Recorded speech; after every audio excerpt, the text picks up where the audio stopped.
Hi, welcome to the first Mediumship mini of season 3. So excited to be back doing these again. I really love them. So if you've got a question that you want to submit to the podcast, you can keep an eye out on my Instagram, where I often do stories asking you guys what you want to know. And if not, you can also email podcast@hannahmedium.co.uk. I promise I answer them all. It just takes some time. So get in now where I'm up to date and you might have an easier experience. So today I've got a question from Jenny, and Jenny asked how I knew that I was a medium, that I could do this. Now, if you've been following the podcast for some time, you will know that I don't believe that I'm special. I believe that the ability to communicate with spirit lies within all of us. I think that there are certain aspects of spirituality, or mediumship, shall we say, that are easier for some than others. For example, not every medium that I've ever seen work perhaps has the stage presence to be on a stage doing mediumship, because there's so much more to that than just delivering messages. You need to be entertaining and engaging. But I do believe that everybody has the ability to communicate with spirit.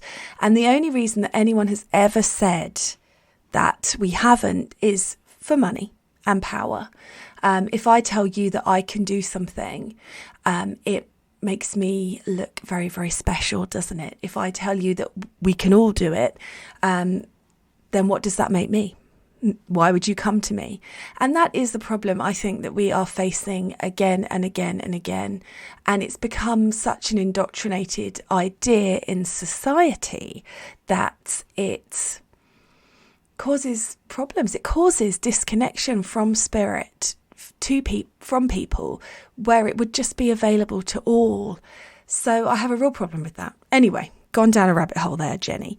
So I didn't know that I could do it. In fact, I reached nearly my 30s with no idea that the spirit world existed, no calling, if you like. And I just joined a circle to develop in, a group to learn in, because I thought it was cool.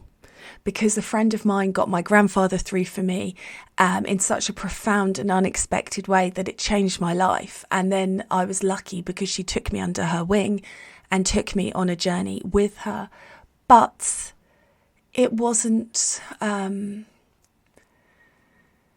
was bloody magical, but it wasn't like you think it's going to be when you watch films and you grow up in the world that we grow up in.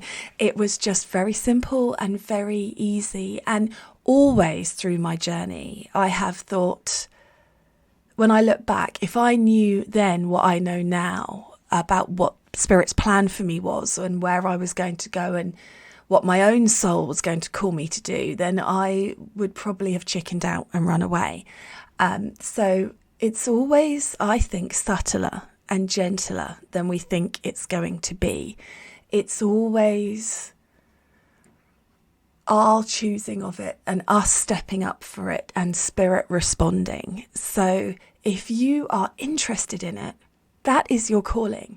If you feel like this might be something that you want to do, that is it. That's your calling. And that's how you step up, and then join a group or listen to the podcasts that are out there. There's lots of great podcasts, not just this one, although obviously this one's the best. Yeah. Lots of books to read, lots of information out there, and decide what resonates with you and what doesn't, what feels right to you and what doesn't, and follow it that way. So thank you very much for submitting your question, Jenny. Sorry I went off on one, down a rabbit hole. I have not learned to be concise in my time away from this podcast, clearly. But yeah, I think it's available to everybody. I believe anybody can do this. There we go.